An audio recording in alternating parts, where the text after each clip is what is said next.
Bienvenidos a Lo Simple No Vale. Hoy tengo el placer de contar con Okba Mohammad, periodista sirio en España. ¿Qué tal estás? Buenas tardes, estoy bien. Muchas gracias por la invitación y por interesar sobre este tema. Bueno, hoy vamos a tratar de hablar sobre la actualidad de Siria, un poco cómo se está viviendo allí, porque lo primero lo que vamos a querer destacar es que, aunque la guerra parece que ha terminado, pero no, terriblemente todavía siguen pasando muchas cosas allí, negativas obviamente. Y bueno, un poco me gustaría un poco que empezáramos a hablar cómo se está viviendo allí en la actualidad. Bueno, en realidad Siria es uno de los conflictos más complejos en el mundo. Por eso es muy difícil de entender, sobre todo la gente que está desconectada del tema sirio, por culpa de los medios de comunicación internacionales y nacionales aquí en España. Porque estos medios han dejado de informar sobre Siria desde hace mucho tiempo y la gente ya piensa en que la guerra ha terminado o ya la situación como normal en Siria. Y eso no es verdad, porque ahora mismo en Siria la situación en cada ciudad es diferente. No hay una situación en común en toda Siria. Por ejemplo, si hablamos del sur, de donde soy yo, de la ciudad que se llama Daraa, donde empezó la revolución de Siria en 2011, allí existe un conflicto de asesinatos. Eso empezó en 2018, después de que Rusia y el régimen sirio y Irán y sus milicias controlaron la ciudad, empezó un conflicto de asesinatos entre varios grupos. Desde esta fecha, desde 2018, porque había un cambio, porque la oposición armada salió de esta ciudad y se quedó gente como referentes de la revolución y activistas y oposición. Entonces, el objetivo de la inteligencia del régimen sirio es acabar con toda esta gente, para que no lo molesten en el futuro.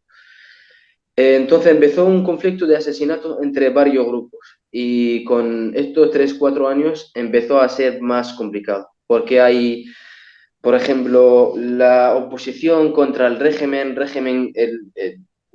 un grupo de ISIS, por ejemplo, contra la oposición y el régimen, y colaboraciones entre grupos de ISIS y el régimen contra la oposición. Entonces hay esta mezcla complicada. Por ejemplo, ahora mismo me acaba de mandar un compañero que yo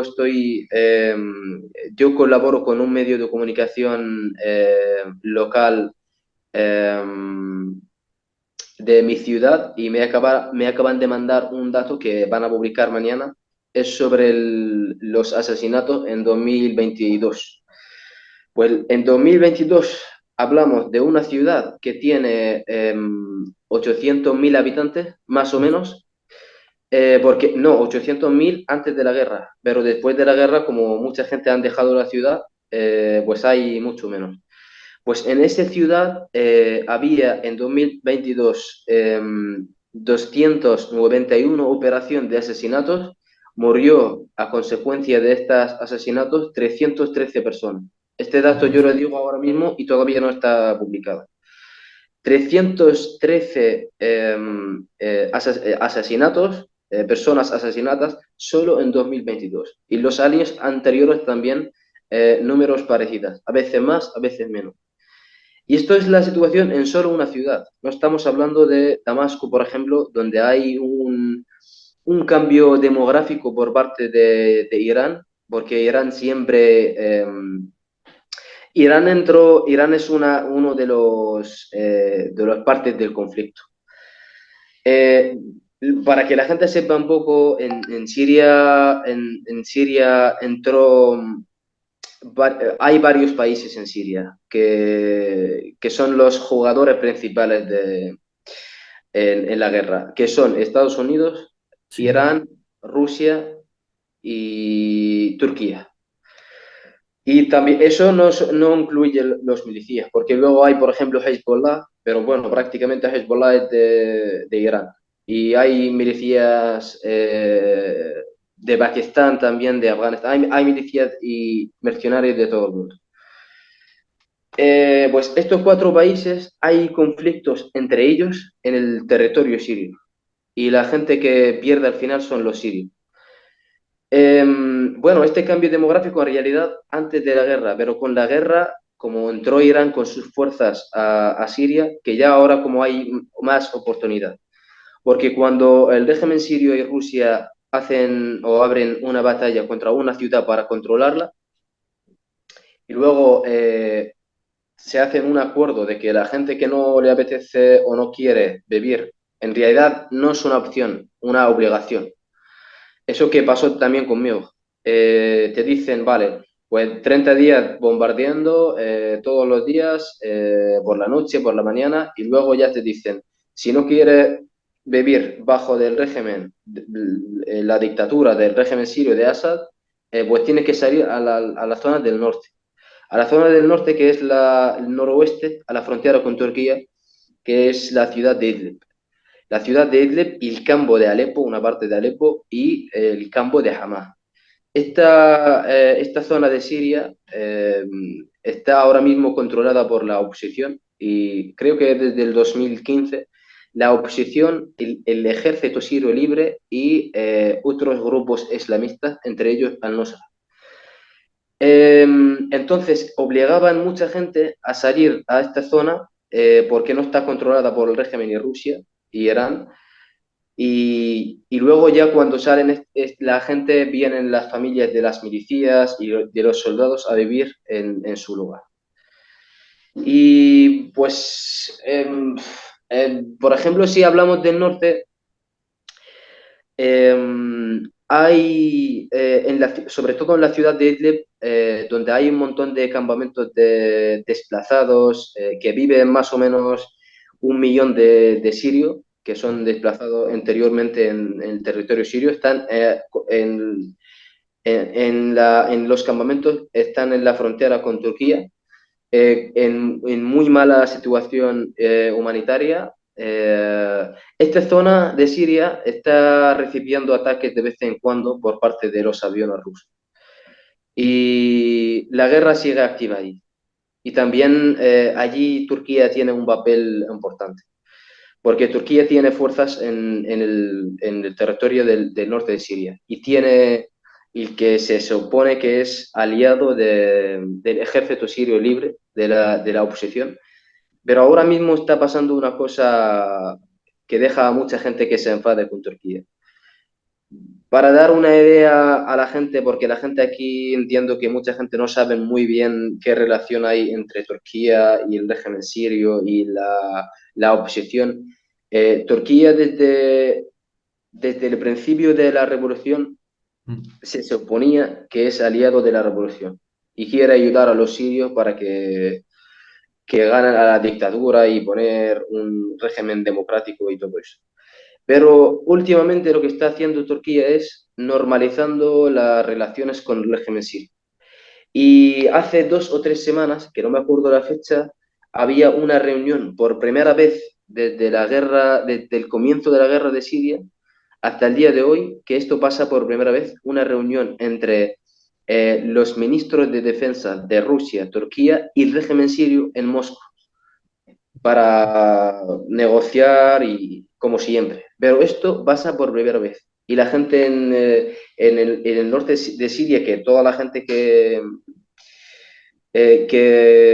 está en contra del régimen sirio y la dictadura y todo eso, se enfadaron mucho con Turquía y la gente salieron en manifestaciones en las calles. Si te enseño, por ejemplo, este vídeo, había mucha gente y lo más fuerte, no sé si se ve bien o no, Sí, ahora sí, sí, sí.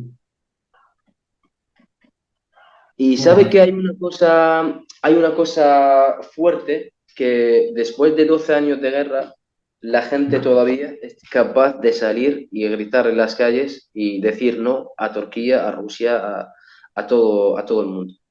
Esto es muy fuerte, porque la gente ya está muy cansada y 12 años de guerra es mucho tiempo y la gente de fuera que no saben qué está pasando y con todo esto la gente sigue saliendo cuando ven una cosa eh, que les va, por ejemplo, no les va a dar sus derechos y eso. pues la gente salen y se manifiestan y se gritan en las calles.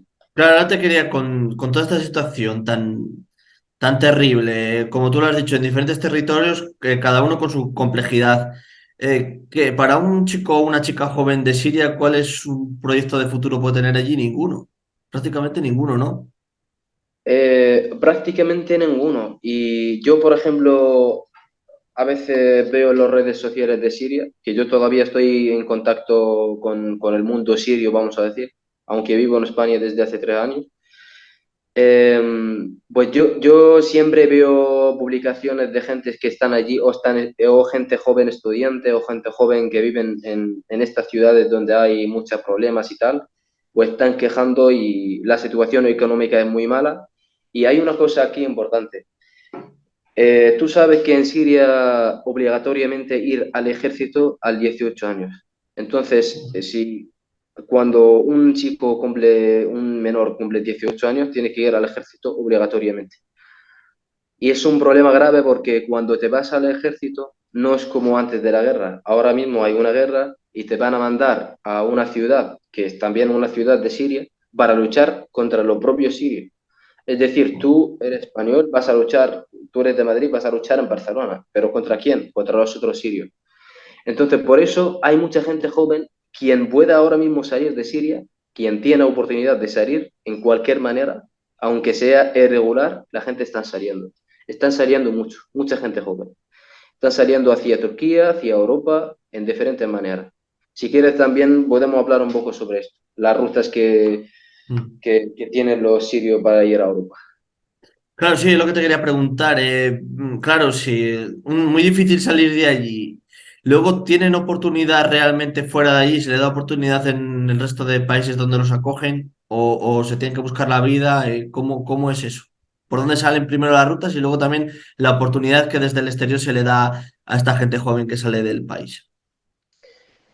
A ver, la gente en general allí, en ese mundo, piensa en una cosa, que Europa es el paraíso y no saben la realidad exactamente aquí de los refugiados. La gente piensa en que en Europa hay una vida digna y hay, como le dan a los refugiados muchísima importancia y no les dejan necesitar nada, y esto no es correcto 100%. Y la gente, claro, su único objetivo en principio es salir de Siria y sin pensar en el destino, con el objetivo de llegar a Europa.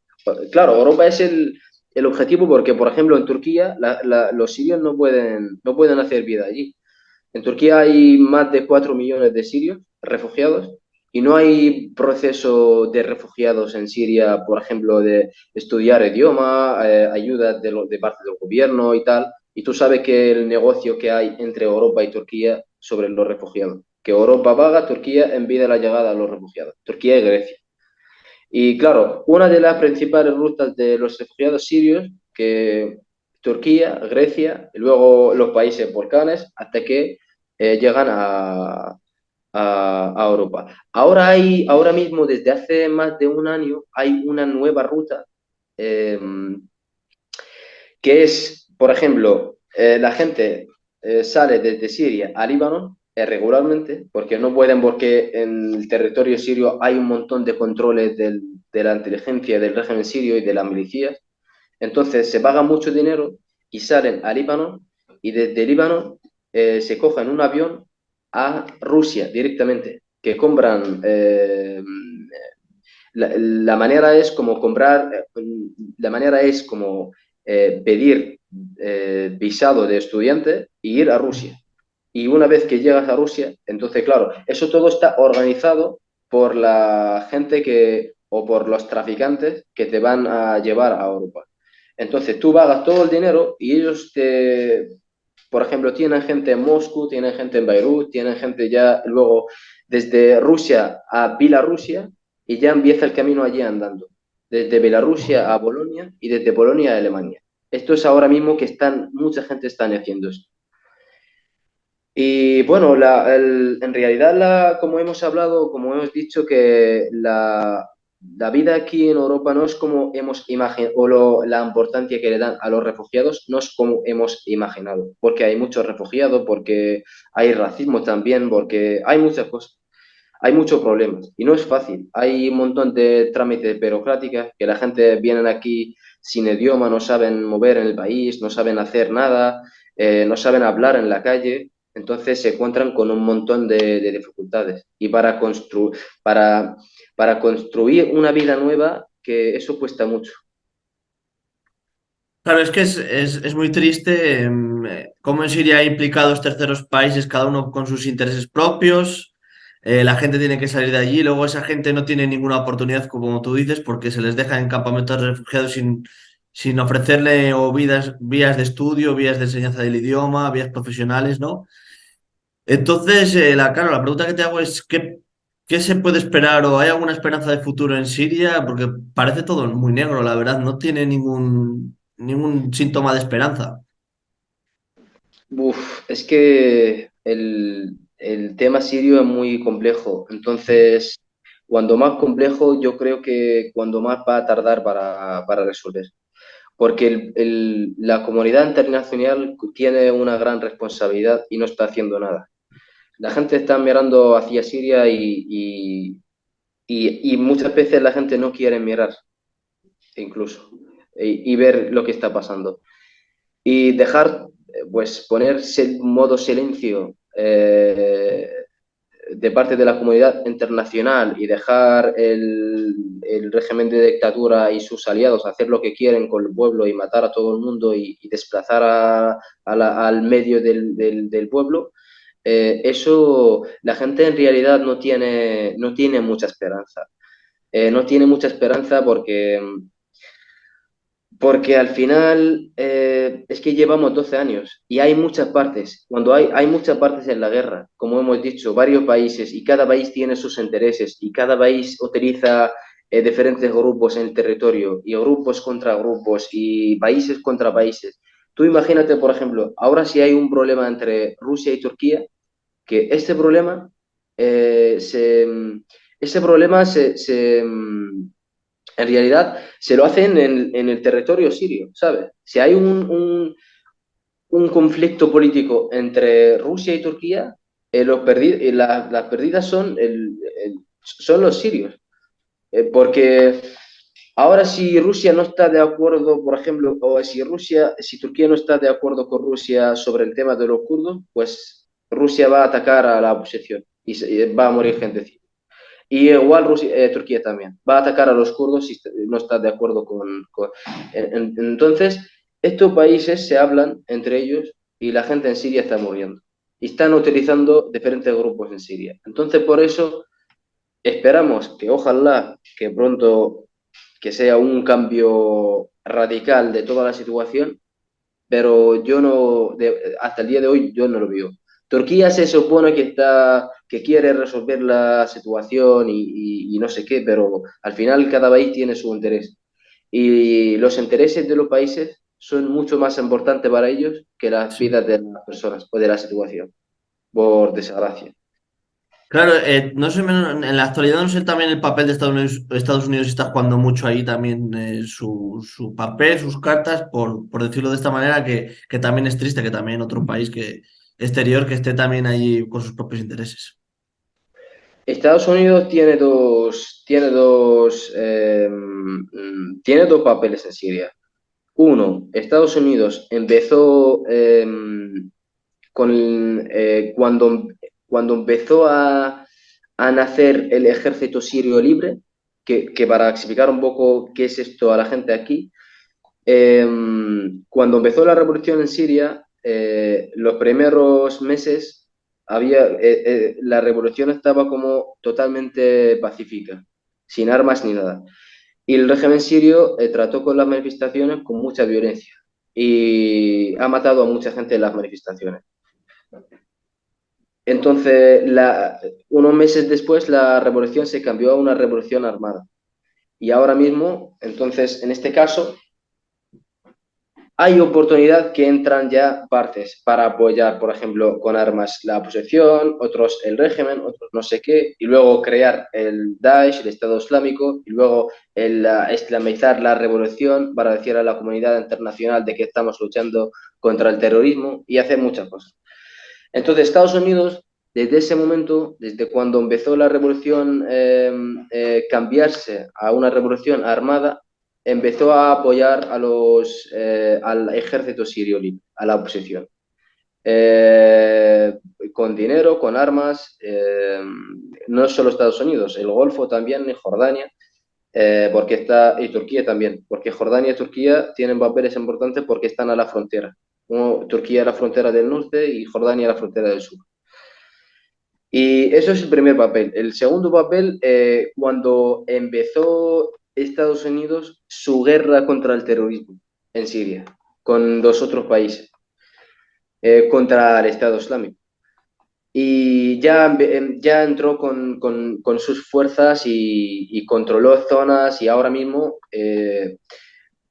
oficialmente Estados Unidos tiene el norte del este, donde allí como controló la zona después de echar a los de Daesh y en realidad donde está el petróleo y todo eso. Joder. No es porque, ¿sabes? Como Sí, una entiendo, zona entiendo, joder. Claro, es que al final lo que tú has dicho, el país partido en diferentes sitios con control en cada territorio de una parte, es que no sé, no se dan noticias como tú dices en la actualidad, han dejado a la población de allí desprotegida totalmente a la suerte de los intereses de cada país externo. Claro, porque tú, no sé, ahora mismo si hacemos una búsqueda en Google, por ejemplo, yo soy periodista y vivo en España. A veces intento informar sobre la situación en Siria en medios españoles y es muy difícil. He logrado a veces hacer esto, pero es muy, muy difícil. Y además los medios de comunicación, ahora mismo, por ejemplo, no sé si a lo mejor estoy equivocado, pero no creo que hay ningún corresponsal de algún medio de comunicación de España que está en Siria cubriendo la guerra. Todos salieron. Y no solo lo de España, de todo el mundo. Que ya la gente, no sé. Eso es lo que tú dices, se abandonan, se entrometen en países que no viene a cuento, algunos externos se entrometen en otros países que no viene a cuento, se marchan. También pasa con Afganistán, que al final no hay ninguna tampoco noticias actuales y en muchos más países, ¿sabes? Al final es una lástima que la población acabe pagando, sea donde sea, estas cosas que al final, como tú dices, esto es un conflicto que no ha terminado, que dura ya muchísimos años y que el fin parece lejano. Ya, y por desgracia, muchas veces para los medios de comunicación, este tipo de temas que son como una moda, porque tú sabes cuando los talibanes empezaron a tomar control del territorio afgano, todo el Mm. mundo se ha ido a Afganistán en formación 24 horas sobre Sí, Afganistán, pero 2 o 3 meses después ya está. Igual que el Mundial de Qatar. Todo el mundo llora por los migrantes que murieron allí, pero ahora ya nada. Y antes también del Mundial nada, es por una moda. joder. Y lo de Ucrania también, y lo de muchos sitios también. Por desgracia que se trata con estos temas así. Si quieres, ya para ir finalizando, a la gente que nos vea, ¿qué le dirías para que sepan un poco, sean conscientes de que, claro, que allí es un conflicto todavía que existe, que deberíamos también mirar a todos lados, no solo a lo que es actualidad, y que lamentablemente la población de allí, pues como tú dices, la que logra salir, que es poca, no tiene tampoco ninguna oportunidad ni profesional, ni de estudios, ni pocas también en cuanto al idioma, también se le da poca oportunidades a la población. Yo quiero que la gente que entienda que una cosa, en España hace 60 70 años había una guerra, y luego ya una guerra en otro país, y luego en Siria, luego en Irak, luego en Afganistán, es decir, como no estamos muy lejos, lo que pasó en Siria podría ocurrir en cualquier otro sitio. Hace un año no había una guerra en Ucrania, ahora hay una guerra en Ucrania. Y hay el peligro de que la guerra ya como que se entra con más países. Entonces, no, no, es decir, no miramos y decimos como esto es lejos de nosotros, ¿sabes? Porque eso puede ocurrir aquí, puede ocurrir en cualquier país del mundo. Y Ucrania no está muy lejos. Y es un gran ejemplo. Entonces, para la gente que le interesa el tema de Siria, de verdad, que hay, es verdad que hay desinformación, pero al mismo tiempo que también hay gente en España que son españoles y también gente extranjera que han escrito libros sobre Siria y también hay periodistas que escriben artículos en medios sobre Siria, que la gente pueda informarse y para saber y entender la situación. Yo opino lo mismo que tú. Y Pues si cualquier no... ayuda, y en Mm. este sentido, cualquier ayuda, cualquier, que si alguien necesita algo para recomendarle un documental o un libro o lo que sea, yo estoy listo. Pues yo nada más que te quiero agradecer tu tiempo, que compartas todo el conocimiento, la información que tienes de allí en la actualidad, darte las gracias por conocer lo que lamentablemente está ocurriendo día a día en Siria. Y nada, desearte un abrazo y espero que podamos hablar en otra ocasión y espero que podamos hablar de buenas noticias al menos. Hombre, ojalá. Muchas gracias por tu trabajo y es que si ponemos a hablar de Siria nos terminamos en un año. Así que ojalá que ha sido útil y nos vamos pronto. Eso es, pues un abrazo enorme, nos vemos.